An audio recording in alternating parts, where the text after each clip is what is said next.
वर्ग 10वा विषय भूगोल पाठ दुसरा स्थान विस्तार। स्थान विस्तार हा पाठ सामान्य भूगोलाचा भाग आहे। मित्र, भूगोल हा विषय 4 क्षेत्रामध्ये अभ्यासला जातो। त्यात पहिलं क्षेत्र म्हणजे प्राकृतिक भूगोल, दुसरं सामान्य भूगोल, तिसरं मानवी भूगोल आणि चौथं प्रात्यक्षिक भूगोल।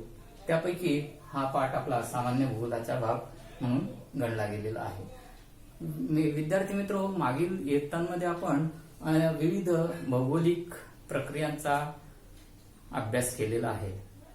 मात्र यावर्षी आपल्याला या विविध भौगोलिक ज्ञानाच्या उपयोजनावर अधिक भर द्यावयाचा आहे।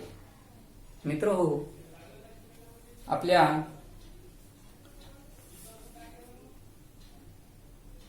या पाठात भारत आणि ब्राझील या दोन देशांचा आपल्याला तौलनिक म्हणजेच तुलनात्मक अभ्यास करावायचा आहे। तुम्हाला प्रश्न पडला असेल की भारत आणि ब्राझील या दोन देशांचा तुलना का करावायची आहे, हे दोन देश का निवडले गेले, तर भारताबरोबर कोणता देश असावा असे ठरवले गेले। त्यासाठी काही निकष ठरवले गेले। मग ब्राझील निवडीसाठी नेमके काय निकष होते ते, तर प्रादेशिक तुलना टाळावी म्हणून ब्राझील या देशाची निवड झाली। करत असताना तो एकाच खंडातील देश नसावा, तो अति विकसित किंवा विकसित नसावा, त्याचबरोबर त्याला समुद्र किनारा लाभलेला असावा। भारताप्रमाणे तो दुसऱ्याच्या आधिपत्याखाली असावा, म्हणजेच ऐतिहासिक पार्श्वभूमी सुद्धा सारखी असावी। त्याचबरोबर भारताप्रमाणे विविध सांस्कृतिक आणि नैसर्गिक विविधतेने नटलेला असावा आणि तो दुसऱ्या खंडात सुद्धा असावा। यामुळे ब्राझील या देशाची निवड करण्यात आलेली आहे। तर आपल्याला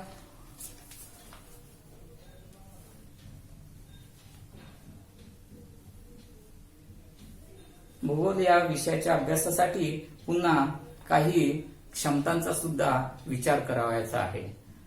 आतापर्यंत आपण त्या क्षमता आत्मसात करण्याचा प्रयत्न करत आलेलो आहे। त्या एकूण 10 क्षमता आहेत। त्या म्हणजे निरीक्षण क्षमता, फरक, तुलना, नकाशा वाचन, मूल्यमापन, त्याचबरोबर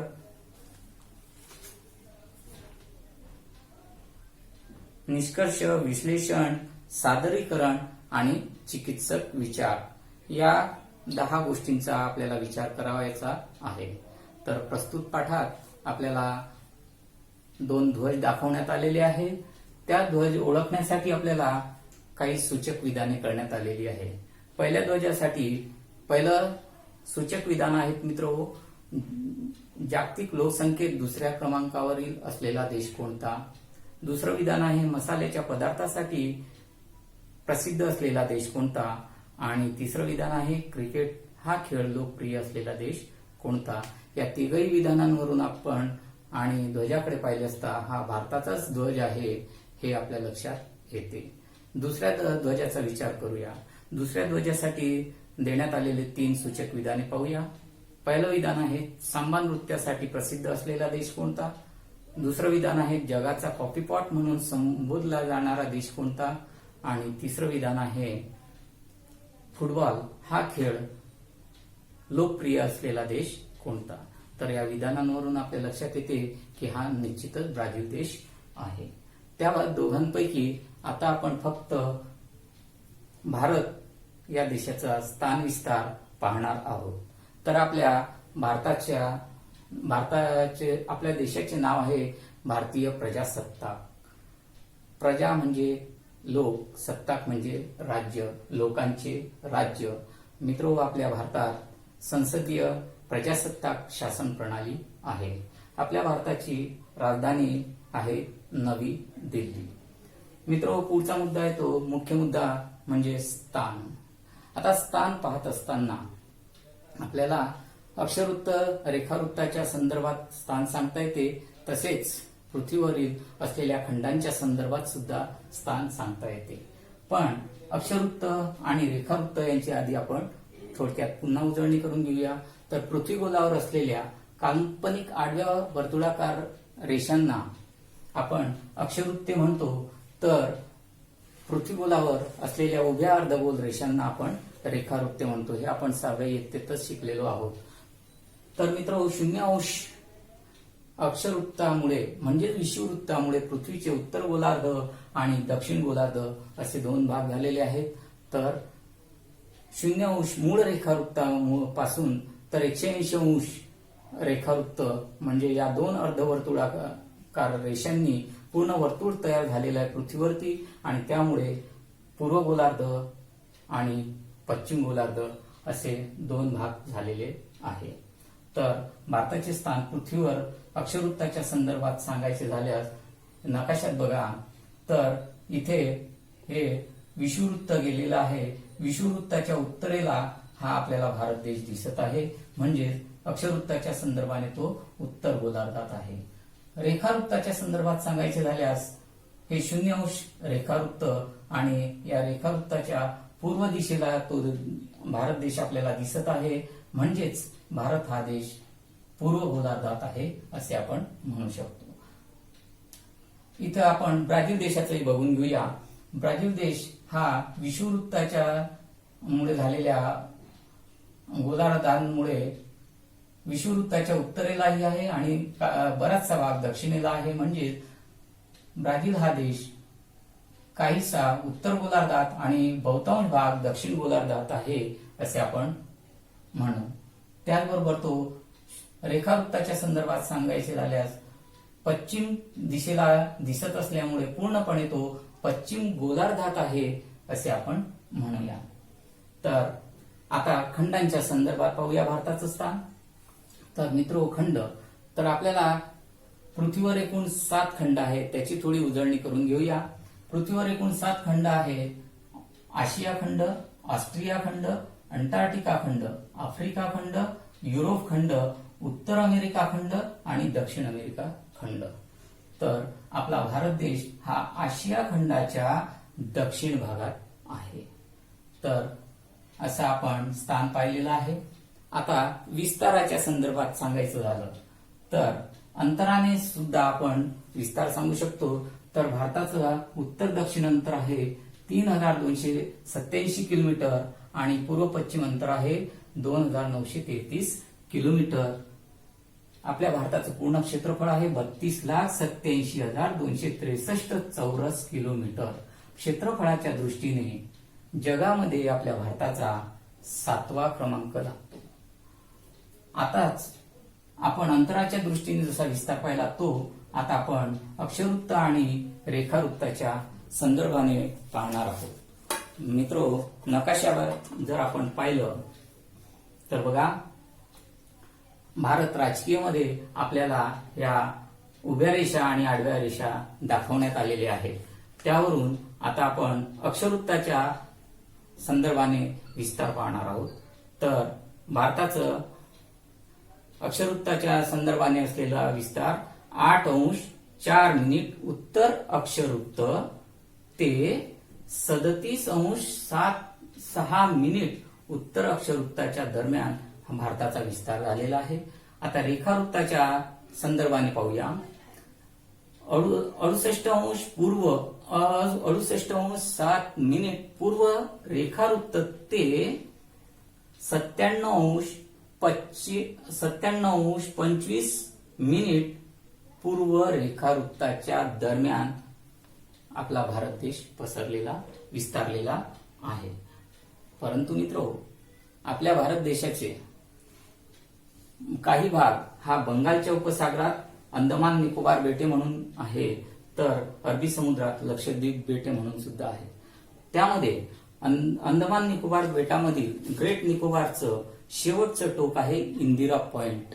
हे इंदिरा पॉइंट अक्षरवृत्तानुसार 6°45' उत्तर अक्षरवृत्तावर आहे. आणि म्हणून आपल्याला लक्षात ठेवायचं आहे की भारताचे सर्वात दक्षिणेकडील टोक इंदिरा पॉइंट हे 6°45' उत्तर अक्षरवृत्तावर आहे आपल्याला मार्क करायचं आहे. त्याचबरोबर आपल्या भारतामध्ये कोणतं महत्वाचं अक्षरवृत्त गेलेलं आहे ते सुद्धा लक्षात घ्यायचं आहे. आणि आपल्या भारतामध्ये 23.5 उत्तर अक्षरवृत्तावर जे वृत्त गेलेलं आहे त्याचं नाव आहे कर्कवृत्त. हे सुद्धा आपल्याला मार्क करायचं आहे. पुढचा मुद्दा आहे आपला सीमा. आपल्या भारताच्या सीमेवर असलेले किंवा शेजारील देश कोणते? आपण उत्तर भाग पाहूया. भारताच्या उत्तरेला अफगाणिस्तान देश आहे, तसा चीन, नेपाळ आणि भूतान आहे. जलाशय नाही. पूर्वेचा विचार करत असताना पूर्वेला बांगलादेश आणि म्यानमार असून जलाशयामध्ये आपल्याला दिसतो आहे बंगालचा उपसागर. दक्षिणेला सीमेलगत श्रीलंका नसला तरी तो शेजारील देश म्हणून श्रीलंका आहे. तसेच आपल्या अंदमान निकोबारच्या दक्षिणेला सुद्धा इंडोनेशिया हा देश आहे. आणि जलाशय पाहिला असता हिंदी महासागर हा आपल्या भारताच्या दक्षिणेला आहे. आता पश्चिमेचा विचार करता देश म्हणून पाकिस्तान देश आहे आणि जलाशय म्हणून अरबी समुद्र आहे. तर मित्रो, आपल्याला या सीमांवरून असं लक्षात येते की भारताच्या 3 बाजूंनी पाणी आहे आणि एका बाजूने पूर्ण जमीन आहे. हे आपल्या भारताचं प्राकृतिक रचनेच्या दृष्टीने एक खास वैशिष्ट्य आहे. त्याचबरोबर आपल्या भारतात एकूण 29 राज्य आहे या आणि 7 केंद्रशासित प्रदेश आहेत. त्यापैकी 29 राज्य आपल्याला लक्षात राहण्याची सोपी ट्रिक म्हणून आपल्याला संत तुलसीदास यांचा दोहा जर आपण पाठ केला मित्रो, तर आपल्या भारतातील 29 राज्य आपल्या लक्षात राहू शकतात. आणि तो दोहा याप्रमाणे: राम नाम जपते अत्री मत गुसियाऊ, पंक में उगोहमी अही के छवि जाऊ. यामध्ये प्रत्येक अक्षर हे एका राज्याचं नाम निर्देश करतं. बघूया. रा म्हणजे राजस्थान, म म्हणजे महाराष्ट्र, ना म्हणजे नागालँड, म म्हणजे मणिपूर, ज म्हणजे जम्मू काश्मीर, प म्हणजे पश्चिम बंगाल, ते म्हणजे तेलंगणा. याप्रमाणे आपल्याला 29 राज्यांची नावे यामध्ये मिळतात. आणि वर्षभर मित्रो आपल्याला या 29 राज्य, केंद्रशासित प्रदेश हे सर्व नकाशामध्ये दाखवायचे, त्याचा सराव करायचा आहे. तर त्या आपण भारताच्या आराखड्यामध्ये प्रत्यक्ष तुम्ही दाखवायचा आहे, भरण्याचा सराव करावायचा आहे. त्यानंतर पाहूया आपल्या भारताची ऐतिहासिक पार्श्वभूमी. तर भारत हा देश प्राचीन संस्कृती असलेला देश म्हणून ओळखला गेलेला जातो. त्याचबरोबर आपल्या भारतावर इंग्रजांचे 150 वर्ष राज्य होते. तर इंग्रजांपासून आपल्याला स्वातंत्र्य 15 ऑगस्ट 1947 रोजी मिळालेले आहे. स्वातंत्र्य मिळाल्यानंतर मित्रो आपल्या भारताला पहिल्या 20 वर्षात 3 युद्धांना सामोरं जावं लागलं. त्याचबरोबर त्याच काळामध्ये अनेक दुष्काळी परिस्थिती निर्माण झाली. त्या दुष्काळाला सुद्धा तोंड द्यावं लागलेलं आहे. अनेक विविध वित्तीय समस्या सुद्धा निर्माण झालेल्या आहे. विविध आर्थिक सुधारणांच्या टप्प्यांमुळे आपला भारत देश विकसित देश म्हणून गणला गेलेला आहे. त्याचबरोबर एक प्रमुख बाजारपेठ म्हणून सुद्धा गणला गेलेला आहे. आपल्या भारतामध्ये 20 ते 60 वयोगटातील लोकांची संख्या जास्त असल्यामुळे एक तरुणांचा देश म्हणून भारत हा एक तरुण देश म्हणून सुद्धा ओळखला जातो आणि एक प्रमुख जागतिक बाजारपेठ म्हणून सुद्धा ओळखला जातो. याप्रमाणे आपल्या पूर्ण भारताचं स्थान, विस्तार, ऐतिहासिक पार्श्वभूमी या सर्व मुद्द्यांचा आपण इथं विचार केलेला आहे. शेवटी तुम्हाला पुन्हा तो प्रश्न सांगत आहोत की आपल्या भारतात असलेले 29 राज्य भारताच्या नकाशामध्ये दाखवा, राजधानी दाखवा आणि विशेष म्हणजे उत्तर दिशा दाखवायला विसरू नका. धन्यवाद.